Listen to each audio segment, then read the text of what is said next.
পলাশ আমাকে নিয়ে থাকতে চায় না। ও তো আমাকে বিয়েই করতে চায়নি, করেছিল ওর মায়ের কথায় আর মোটা অঙ্কের যৌতুকের লোভে পড়ে। ওর সাথে জেনি নামের এক কানাডিয়ান মেয়ের সম্পর্ক আছে। আমি সেটা ধরে ফেলতেই সাফ সাফ জানিয়ে দিল আর সংসার করবে না। যদি দেশে ফিরতে হয় তাহলে ডিভোর্স পেপারে সই করে তারপর আসতে হবে। তুই সই করেছিস? মিথিলা মায়ের পানি চাইল। সালমার মুখবিবর ফ্যাকাশে, ভীষণ অজ্ঞাত আতঙ্কে ধুকপুক করছে বক্ষপট। মেয়ের 6 মাস হলো না বিয়ে হয়েছে, এরই মাঝে তালাক শব্দ এলে কার না এমন হবে? প্রশ্নের উত্তরে নাক টেনে মাথা নাড়ল মিথিলা। সালমা চোখ বুজে নিলেন। দুফোঁটা জল সঙ্গে সঙ্গে গড়িয়ে গাল অব্দি এলো। খোরশেদ মনে হলো দেহটা চলছে, একই সময় দুটো ধাক্কা, একটা শারীরিক আরেকটা মানসিক। কিভাবে সইবেন তিনি? মিথিলা বাবার হাতের উপর হাত রাখলো হঠাৎ, ভেজা কণ্ঠে বলল, তুমি কি আমাকে ভুল বুঝছো বাবা? একটু নড়ে উঠলেন ভদ্রলোক, চোখ মুছে বললেন, তোমাকে ভুল বুঝবো কেন মা? ভুল তো হয়েছে আমার। খোঁজ খবর না নিয়ে শুধু ছেলের অবস্থা দেখেই সম্বন্ধে রাজি হয়েছিলাম। সেই জন্য তোমাকে এভাবে সাফার করতে হলো। না হলে আমি তো বলি, আমার মেয়ে এত মাস দূরে গিয়েও একবার আমাদের মনে করছে না। এখন তো বুঝলাম সবই আসলে ওই অসভ্য ছেলের কাজ। ওই ইচ্ছা করেই তোমাকে আমাদের সঙ্গে যোগাযোগ করতে দিত না। কিন্তু এখন কি হবে? এগুলো আত্মীয় স্বজন জানাজানি হলে মেয়েটার সম্মান কোথায় নামবে একবার ভেবে দেখেছো? খোরশেদ কপাল গোছালেন। আত্মীয় স্বজন? কিসের আত্মীয় স্বজন? এসব বসন্তের কোকিল নিয়ে আমি ভাবি না। আমার মেয়ে যেখানে সুখী হয়নি সেখানে থাকিনি, ব্যাস। এখানে নতুন করে হওয়ার তো কিছুই নেই। সালমা এক্ষুনি আর যুক্তি দিতে গেলেন না, কিন্তু মায়ের মনটাই খচখচ করছে বড্ড। নিজের মেয়েকে তো তিনি চিনেন। এক হাতে কি তালি বাজে? একটা সংসার ভেঙে যাওয়ার পেছনে শুধুই কি পলাশের দোষ? মিথিলা কি কিছুই করেনি?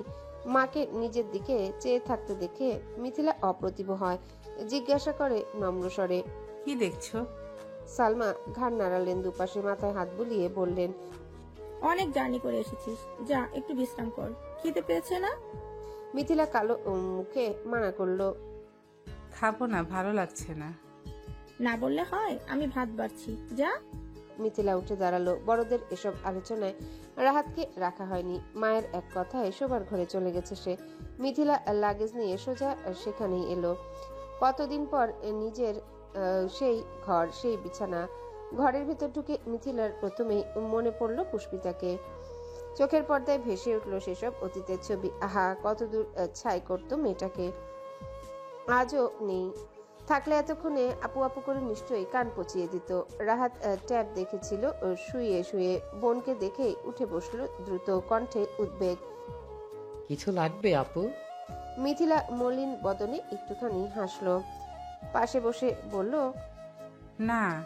তুই এত শুকিয়ে গেছিস কেন? ঠিক করে খাস না?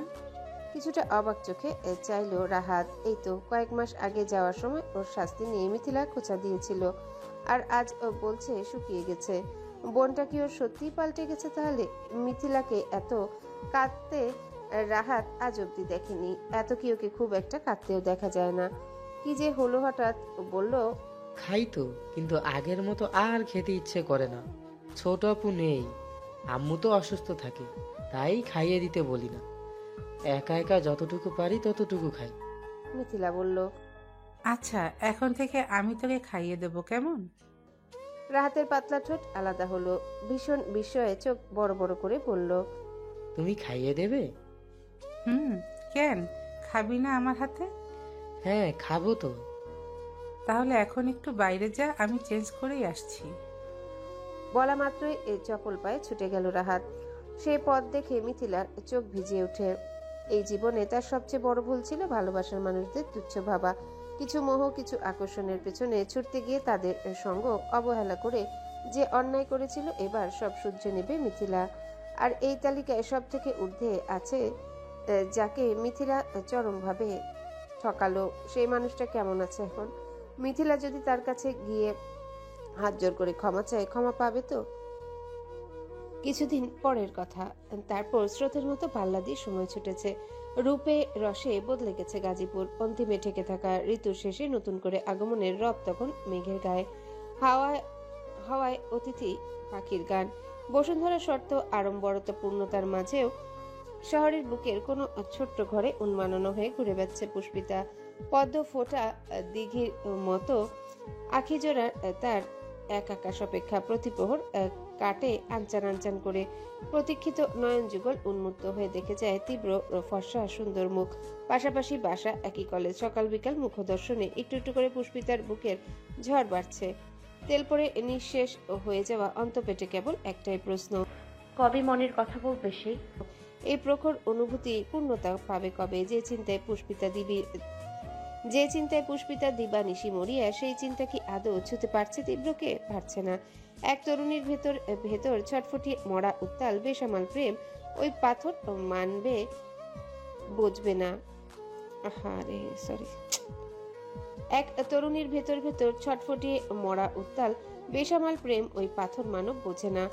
সে যে কাছে আসার বদলে দিনকে দিন আরো দূরে চলে যাচ্ছে, যেন ইচ্ছে করে এড়িয়ে যেতে চায়, দেখেও না দেখার ভান। কলেজে এসে লাল জিপ নিয়ে দাঁড়িয়ে থাকা শ্বেতাঙ্গ পুরুষটিকে ইদানিং দেখতে পায় না পুষ্পিতা। খুব শান্ত চোখে চেয়ে যে গভীর স্বরে আদেশ দিত, গাড়িতে ওঠো। সে আর নেই। পুষ্পিতার হর্নে চোখ চারিপাশে দেখে দেখে বেদনা নিয়ে ফিরে আসে। অকথ্য যাতনায় চৌচির হয় বুক। এই তো এক্ষুনি সে আরেকটা দীর্ঘশ্বাস ফেলল। পবিত্র সকালের রেস শুরু হলো এইরকম নিষ্পৃহতা দিয়ে। দুধ চায়ের ফুটন্ত পানিটা যখন উতলে কড়াইয়ের গলা অব্দি এলো, হুঁশ ফিরল পুষ্পিতার। আয়েশা খাতুন তৈরি হচ্ছিলেন। অফিসে আজকাল এত চাপ কাজের দুদণ্ড জিরোবাজ্যও নেই। ভদ্রমহিলার মুখের ছাপি স্পষ্ট, আজকাল বড্ড খাটুনি যায়। রাত জেগে জেগে ফাইলপত্র তৈরি করার ভার কুলোচ্ছে না শরীরে। মাঝে মধ্যে ইচ্ছে করে সব চাকরি বাকরি ছেড়ে ঘরে বসে থাকতে। নরম তোষকে সারাদিন গা মিশিয়ে রাখবে। পিঠের হাতটা চেয়ারের শক্ত হাতলের স্পর্শ নিতে চায় না আজকাল। একটা গোটা দিনও যদি ঘুমিয়ে কাটানো যেত, কিন্তু ওসব কি আর হয়? নুহার ভবিষ্যতের চিন্তায় হলেও আয়েশা এসব করতে পারে না। এখন তো আর পুষ্পিতার দায়িত্ব আছে। মেয়েটার আত্মসম্মান বোধ ভালো। এই যে কলেজে যাতায়াতের ভাড়া এত জোর করেও দিতে পারলেন না আয়েশা। বিকালবেলা দুটো টিউশনি করিয়ে নিজেই নিজের খরচ চালাচ্ছে। তবুও অনাথ মেয়েটার অভিভাবক তো তিনিও। পরীক্ষার ফর্ম ফিল আপে একটা মোটা অঙ্কের টাকা লাগবে, যখন সেখানে জোর করে হলেও কিছু দিবেন। ব্যাপারটা বহু আগে থেকে ভেবে রেখেছেন তিনি। ইস, আজ যদি একটা ছেলে থাকতো, ওনার পুষ্পিতাকে বউ করে রেখে দিতে পারতেন। তখন মেয়েটার টাকা দিয়ে এত সংকোচ জড়তা কিচ্ছু থাকতো না। আয়েশা মনে মনে হাসলেন। তখনই পুষ্পিতার ঘরে ঢুকলো। হাতের মগে তপ্ত ধোয়ার ছোটাছুটি। এত আস্তে হাতেও মেঝেটা অবধি টের পায় কিনা সন্দেহ। চুপচাপ আয়েশার সামনে টেবিলে মগ রেখে জানালো, আপনার চা আন্টি। আয়েশা এক পল ঘাড় ঘুরিয়ে দেখলেন। দুধ চায়ের রং যেন চকলেট আর ক্রিমের মিক্সড কম্বিনেশন। পরপরই পুষ্পিতার চেহারায় নজর গেল তার। আলোহীন মুখ বিবর দেখে ভদ্রমহিলা চোখ শুরু করলেন। কদিন ধরে মেয়েটা এত মুখ কালো করে থাকে, এমন চাঁদের মতো রূপে কি গ্রহণ মানায়? কি হয়েছে জিজ্ঞাসা করবেন ভেবেও ঠোঁট টিপলেন তিনি। পুষ্পিতা ওটার সাথে বেশ রয়েস হয়ে চলে। সত্যি কিছু ঘটলেও হয়তো বলবে না। ভাবনার মাঝে হঠাৎ ভ্রু কোচকালেন আয়েশা। তুমি চা আনলে যে পুষ্পিতা, সে বাদরটা কই? ঘুমোচ্ছে এখনো? না, অনেক আগেই উঠেছে, কিন্তু কোথায় যে গেল। কোথায় গেল মানে? বাড়িতে নেই? পুষ্পিতা মাথা নাড়ল। আয়েশার কণ্ঠে উদ্বেগ। সে কি, কিছু বলে যায়নি? পেট দুপাশে মাথা নাড়ল পুষ্পিতা। আয়েশা খাতুন সবে অর্ধেক হিজাব বেঁধেছিলেন, ওইভাবে কামড়া ছাড়লেন ত্রস্ত পায়ে। উফ, মিষ্টি চাটা ফেলে পুষ্পিতাও পিছু পিছু আসে। আয়েশা সোজা দরজা খুলতে গেলেন। নুহা একরকম না বলে হুটহাট কোথাও যায় না। ঘটনা প্রথম ঘটায় একটু আধটু উদ্বিগ্ন তিনি। দৌড়ের হাতল ধরে টানতে গেলে বুঝলেন হুক বাইরে থেকে দেওয়া। শান্ত মেজাজখানা তুঙ্গে উঠল সহসা।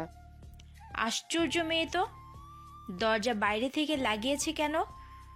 আমি বের হব জানে না? পুষ্পিতার চাহনি বোকা বোকা, যেখানে সামান্যতম প্যাচগোজ নেই। নুহা কিছুদিন ধরে একটু আসছি বলে হুটহাট বেরিয়ে যায়, সাথে এইভাবে বাইরে থেকে দরজা লাগিয়ে রেখে। কেউ যে তার হদিস পাবে সে উপায় অবধি থাকে না। কিন্তু এসব কথাও আয়েশাকে বলল না। বেকার বেকার বকা খাবে মেয়েটা। পুষ্পিতা নিশ্চুপ দাঁড়িয়ে রইল। আয়েশা তখনও গজগজ করছেন রাগে। আজ আসুক, এভাবে না বলে যাওয়া বের করছি। কথাটাই ঠোঁট উল্টালো সে। নুহা যে কেন এমন করছে ওকে অন্তত জানিয়ে গেলে কি হতো। আয়েশা ফুসতে ফুসতে কক্ষে ফিরতে নিলেন, অমনি হুক টানার শব্দ হলো।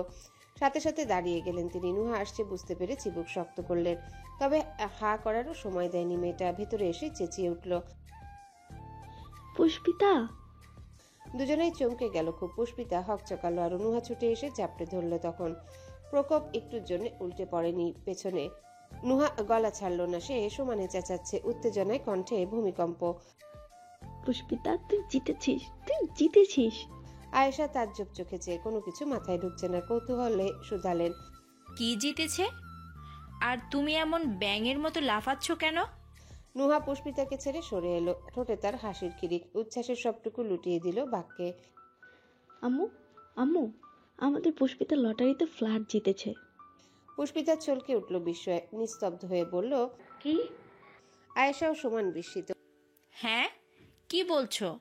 লটারিতে ফ্ল্যাট? তবে আর কি বলছি কি, দেখো, এই দেখো, আজকের নিউজ পেপারে লটারির রেজাল্ট বেরিয়েছে। আমি তো সেই জন্যই সকাল সকাল কিনতে গেছিলাম। টিকিটের সাথে একেবারে নম্বর দিয়ে ধরে ধরে মিলিয়েছি। দেখো, তুমিও দেখো।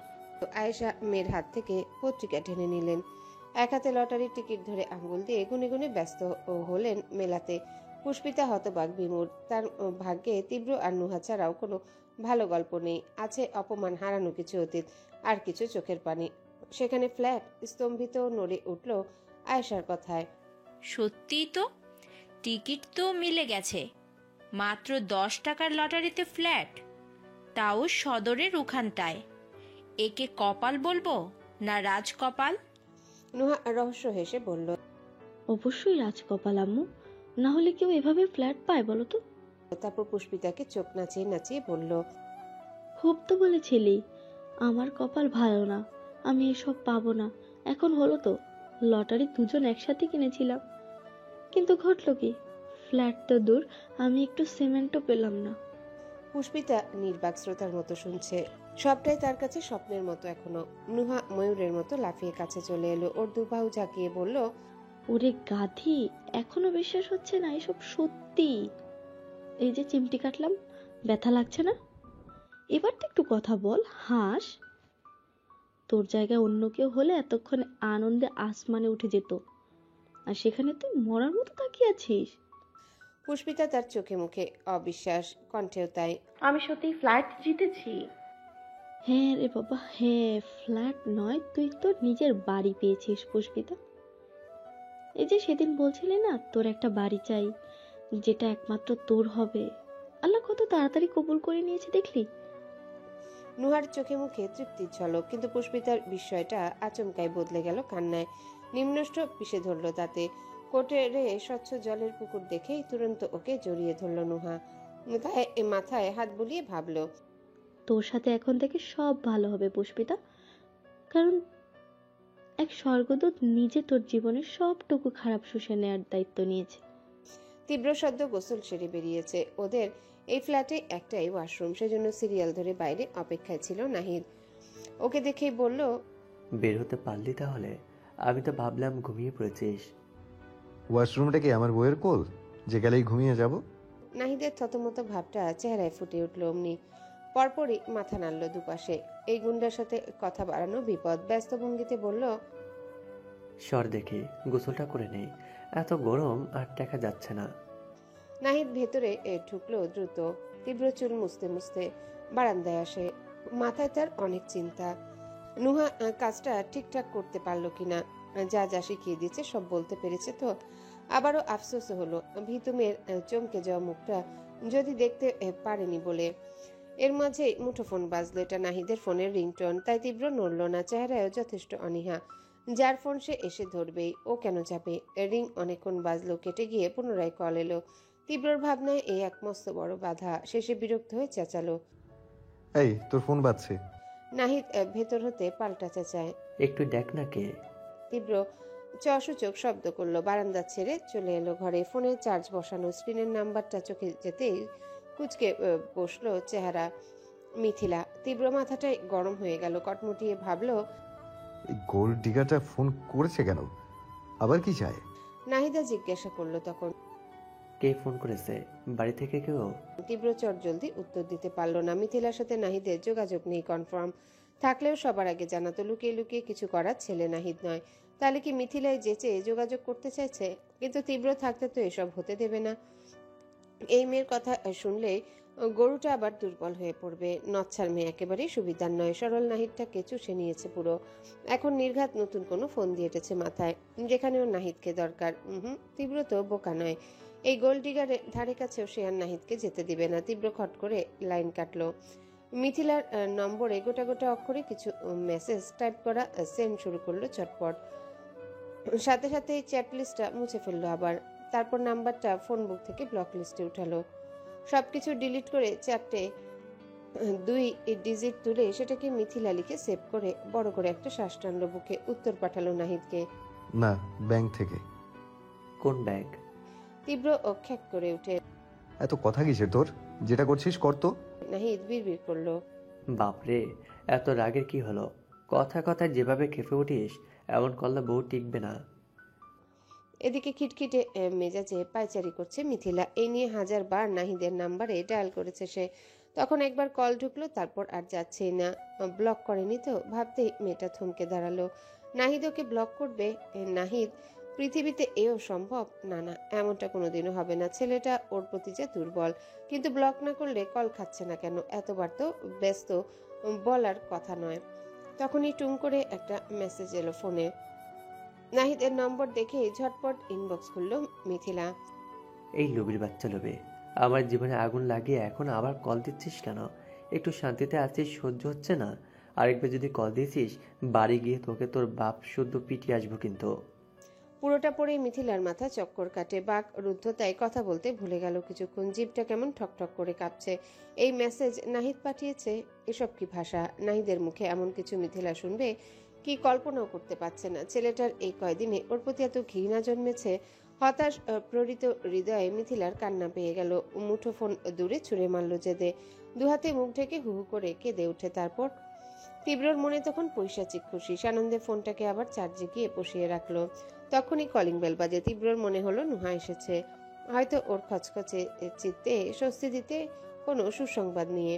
সে সম্ভ্রান্ত পায়ে দৌড় খুলে গেল। ছিটকিরি নামাতেই বেরিয়ে আসে অতি কাঙ্ক্ষিত সেই মুখ। পুষ্পিতা এসেছে। তীব্রকে দেখে একটা লম্বা সালাম দিল প্রথমে। আদলে তার সূর্যের কিরণ।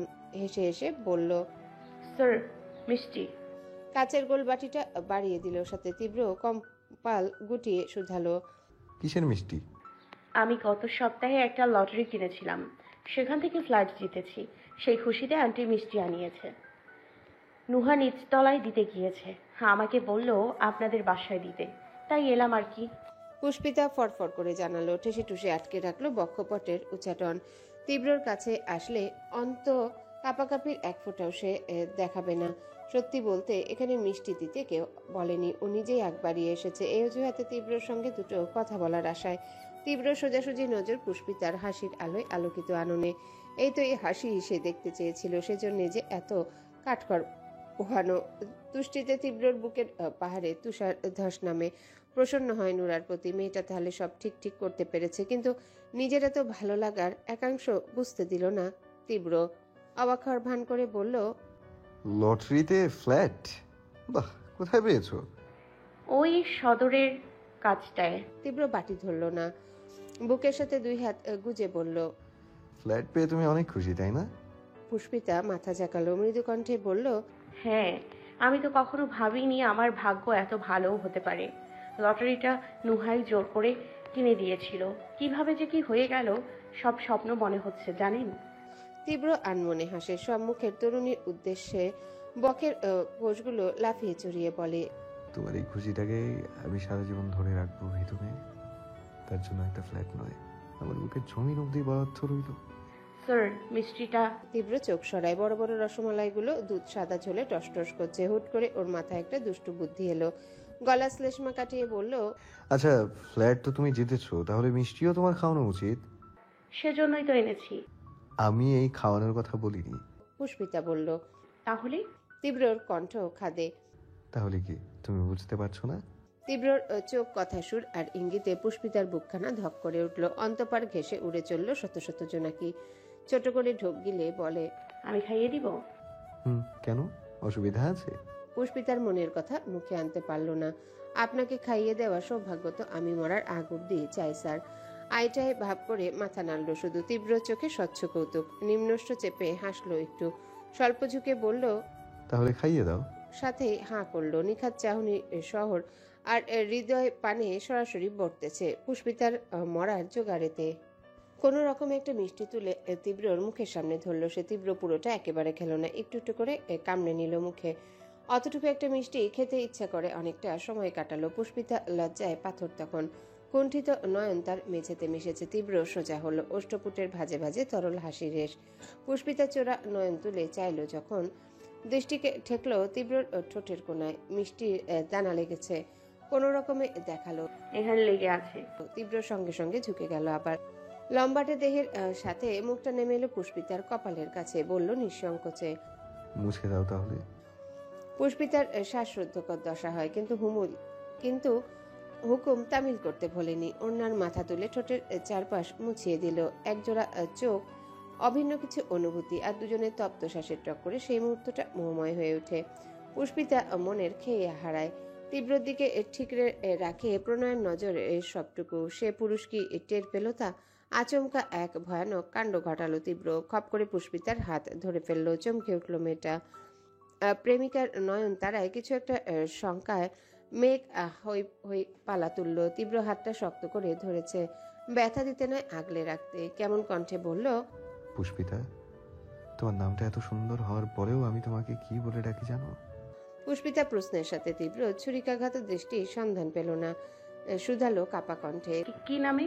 তীব্র হুট করে ঠোঁটটা কানের কাছে নিয়ে গেল। পুষ্পিতার আস্ত শরীর জমে রইল। যখন তপ্ত কিছু হাওয়া উড়ে এসে বলে, আমার ভিতু মেয়ে। বিকেলবেলা নাহিদকে ছাদে যেতে দেখে নুহাও পিছু পিছু এলো। ছাদের শেষ মাথায় গিয়ে পিঠ ফিরিয়ে বসেছে সে। নুহা দূরে দাঁড়িয়ে কিয়ৎক্ষণ উকিঝুঁকি দিল। নাহিদের কাঁধ বেশ চড়া, তাই বিশেষ কিছু দেখতে না পেরে শুধালো, কি করছেন?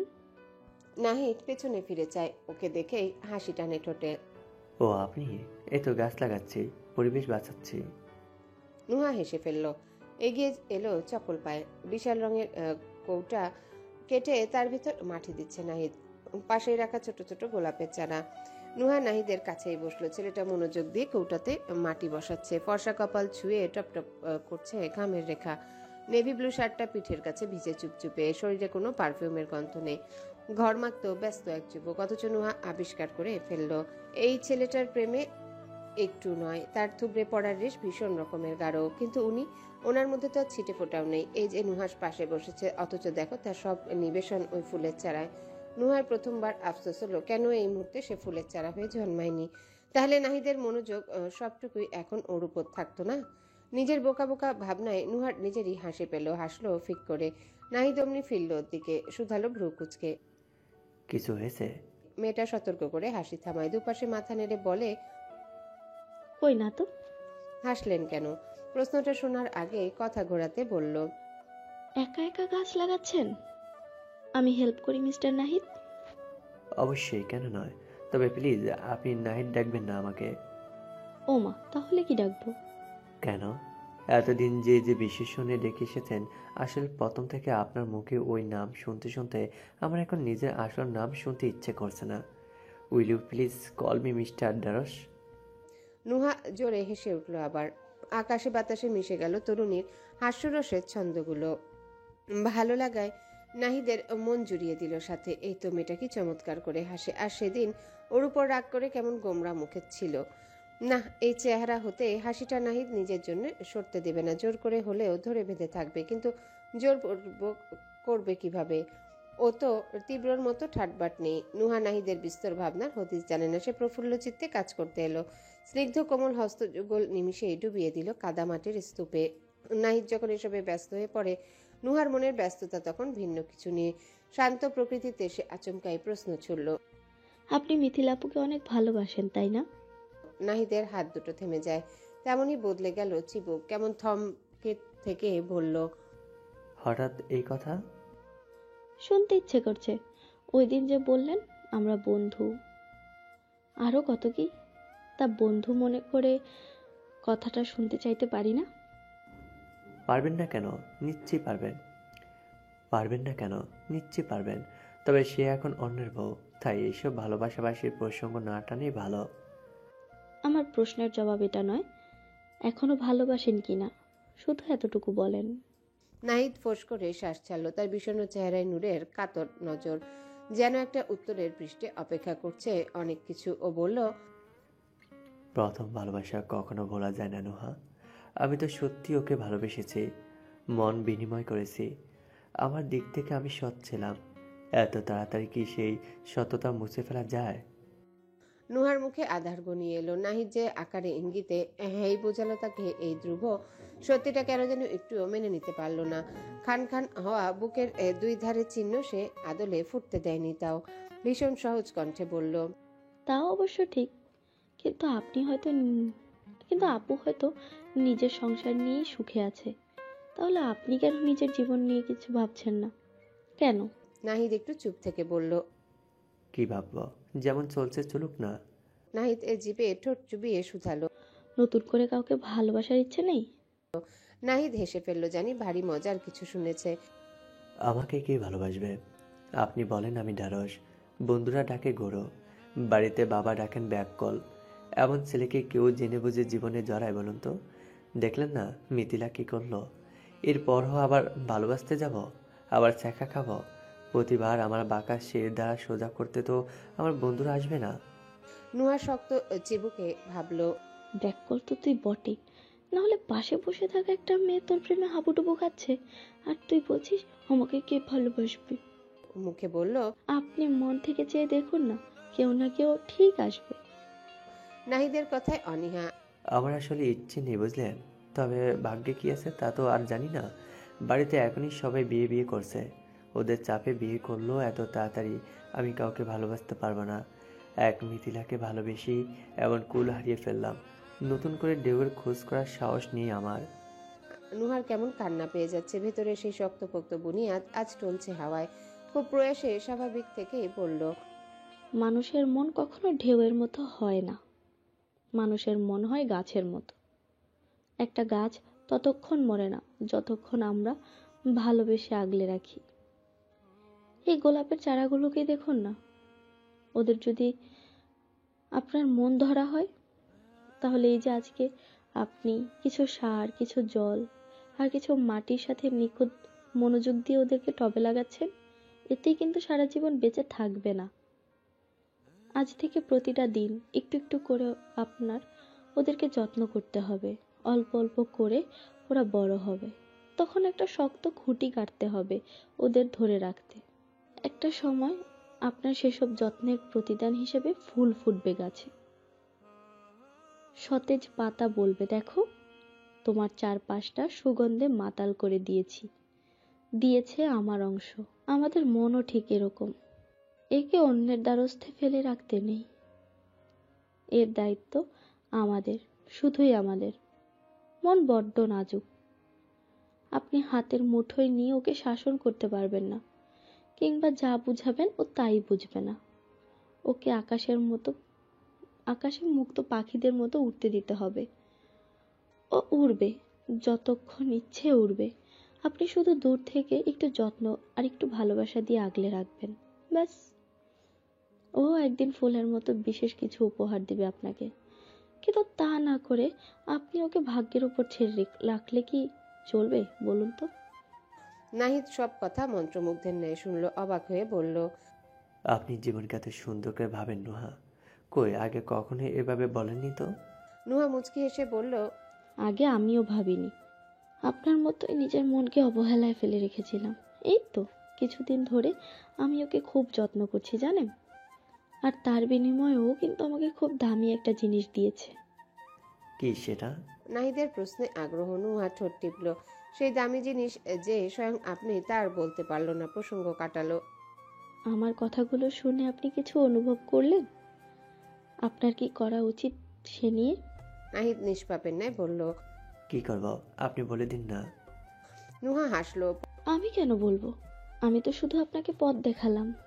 এখন আপনার মন, সে যা করতে বলবে, যেদিকে যেতে চাইবে, আপনিও তাই করবেন। আমার কি মন চাইছে আমি নিজে বুঝতে পারছি না। পরাস্ত কণ্ঠে জানালো নাহিদ। তাহলে আপনার মনের দিকে তাকান। নুহা ফুলের চারায় ইশারা করে। নাহিদ তাকালো সেদিকে। চারার গোড়ায় 4টে হাত একসাথে মাটি দিচ্ছে, এক জোড়া ওর, আরেক জোড়া নুহার। নাহিদের কপালে ভাঁজ বসলো, কিন্তু বুঝতে না পারে পাশ ফিরল আবার। নুহা উঠে দাঁড়ালো হঠাৎ। এর অর্থ আপনি যেদিন বুঝবেন সেদিন আপনার সব প্রশ্নের উত্তর আপনা আপনি পেয়ে যাবেন নাহিদ। আমাকে নতুন করে কিছু বলতে হবে না। তারপর ঘুরে হাঁটা ধরলো সে। মেয়েলি ক্ষুদ্র দেহটা মিশে গেল বিকেলের নরম রোদে। নাহিদ সেদিকে নির্নিমেষ চেয়ে থাকে, চোখে মুখে প্রশ্নের বন্যা। নুহা আসলে কি বোঝালো তাকে? হ্যালো বন্ধুরা, পরবর্তী পার্ট খুব তাড়াতাড়ি আসবে, তো সবাই অপেক্ষায় থাকো। আর চ্যানেলটি যারা এখনো সাবস্ক্রাইব করোনি তারা পরবর্তী পার্ট দেখার জন্য চ্যানেলটি সাবস্ক্রাইব করে রেখো। ধন্যবাদ সবাইকে, আমাদের সাথেই থেকো।